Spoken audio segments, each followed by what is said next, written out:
Fala aí, galera do Ranking. Vamos falar aqui do caso do rapaz que invadiu a festa de aniversário, matou o aniversariante. Me parece ser talvez uma das notícias mais preocupantes no meio de tanta notícia preocupante aqui no Brasil, inflação, juros e tal. Essa é extremamente assustadora. Vamos torcer para ser um caso isolado e ser um caso que a gente possa aprender com ele, porque é muito, muito sério.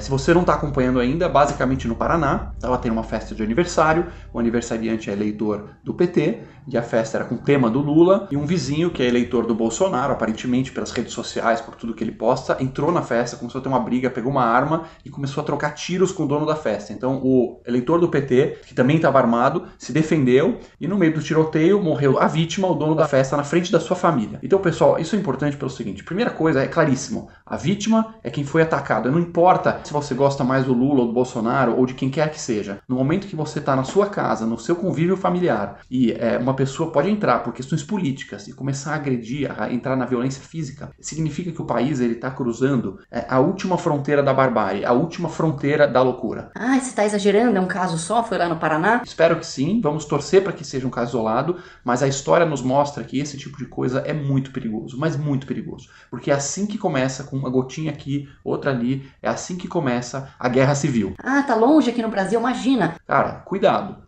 porque começa com um cara invadindo a casa do vizinho e termina com gente dando tiroteio nas ruas, tanque de guerra, gente se matando, o país sendo implodido, sendo engolido de um lado para o outro. A democracia, a paz, o convívio, ela pressupõe pessoas sentando na mesa, conversando sobre ideias, trocando um debate respeitoso. Olha, eu penso assim, eu penso por aqui, o meu argumento é esse, os meus fatos são esses. É isso que faz um país funcionar de forma saudável, podendo resolver os problemas das pessoas e as pessoas resolverem em paz. No momento que começa uma guerra de xingamento, começa a baixaria, já dá mais um passo, que nós já estamos mergulhados nisso no Brasil. No momento que começa a violência, a bater, a agredir, a matar pessoas do outro lado, cara, é igual uma comporta. Imagina uma represa aqui que começa a vazar aqui umas aguinhas aqui e ali, logo você não consegue mais segurar. A pergunta para qualquer pessoa, estuda os casos de países que caíram e mergulharam em guerra civil, a destruição completa. Pior do que ser invadido tem uma coisa chamada guerra civil. O presidente Jair Bolsonaro fez um post sobre o caso, se distanciando dessa violência. Achei fraco, achei que não estava claro o suficiente. Um bom líder político precisa, de forma muito forte, contundente, se posicionar, dizendo assim, inequivocamente, claro, ó, pessoal,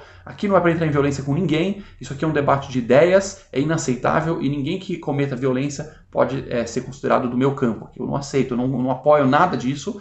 E ele falou mais ou menos, aí jogou a culpa na esquerda e deu uma alfinetada do outro lado. Não gostei do post. E do outro lado, logo o Lula aproveitou para colocar o manto de vítima do caso. O que na minha opinião, talvez a coisa mais ridícula, mais cara de pau, mais hipócrita que possa imaginar. Porque assim, o Lula se fazer de vítima de violência política, o Lula, com o histórico dele, ele inventou isso, cara. Ele é o pai da demonização no Brasil. Ele inaugurou essa era. Quando ele pegou o manto lá do FHC, que foi uma transição tranquila de poder, uma transição com apoio, com cooperação entre as partes, cara, ele inaugurou nós contra eles, a demonizar o outro, o discurso do ódio, o discurso de que se você tá comigo, você tá com o verdadeiro povo. E se você não tá comigo, então você é das elites. Você é das elites. É um ser supremo que ele não nomeia. Ele nunca nomeia quem é o das elites, afinal, no governo dele, nunca os banqueiros ganharam tanto dinheiro assim. Quem está contra ele, o PT, é muito mal. Não é um adversário que tem ideias diferentes para o país, que quer chegar num lugar legal por caminhos diferentes. Não, você é mal. Segundo as palavras do próprio Lula, se você não está com ele, no fundo é porque você não suporta ver pobre andando de avião. Se você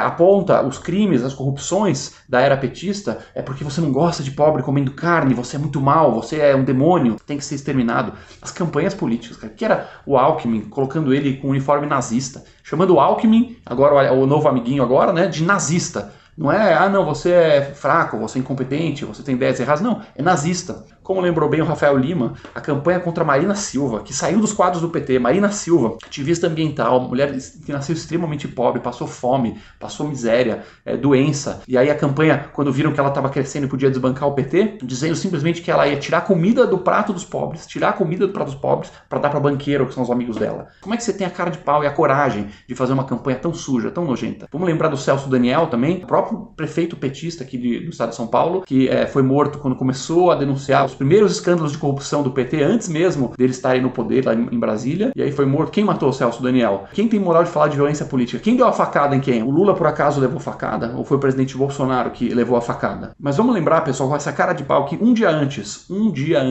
do Lula tá posando aí com essa hipocrisia, pela democracia, eu sou o cara. Ele tava elogiando o vereador do PT, que tentou matar o opositor. Na frente do Instituto Lula, na época que o Lula tava sendo preso, tinha um cara lá fazendo cartazes, xingando o Lula de corrupto, ou seja, um cidadão comum, estava lá um cidadão comum, xingando um político corrupto, de corrupto, e aí esse vereador empurrou o cara na frente de um ônibus, ou seja, olha a violência política clara e total.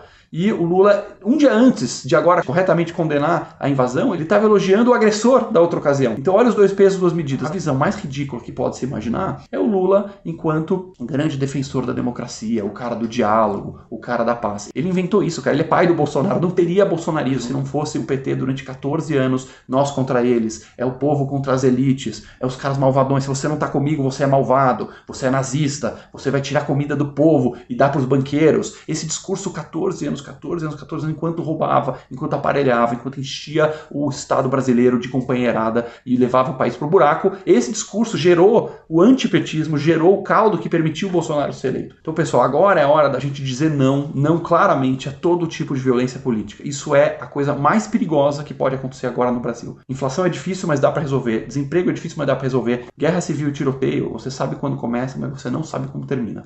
Os líderes políticos, os verdadeiros líderes políticos, eles têm que chegar e levantar e falar um não tão claro, tão sonoro, dizendo, olha, nenhum tipo de violência é aceitável contra ninguém, contra nenhum grupo, seja do meu, seja do outro. Eu rechaço isso, eu repudio isso. E quem tem que pedir isso são os seguidores de cada líder. Se o líder ele vê que ele tá arrasando, que ele tá conseguindo arregimentar esse sentimento de ódio, de tribos, né? Não, vamos lá atacar os caras de lá, e ele tá ganhando poder, os líderes tendem a ser canalhas e psicopatas. Nós, seguidores, nós que somos cidadãos comuns, temos que cobrar dos nossos líderes. Os petistas têm que dizer pro Lula, Lula, nós estamos contigo, mas não é por aí, nós não aceitamos esse tipo de incitação à violência. E os bolsonaristas têm que dizer a mesma coisa, presidente Bolsonaro, aqui não tem violência, aqui é tudo na paz, tudo na base da conversa e do convencimento. É assim que a gente consegue segurar essa situação e preservar a coisa mais importante que é a paz no nosso país. Nossas sinceras condolências à família da vítima que estava lá comemorando o aniversário e teve a sua paz e a sua vida rasgada por esse ato de violência.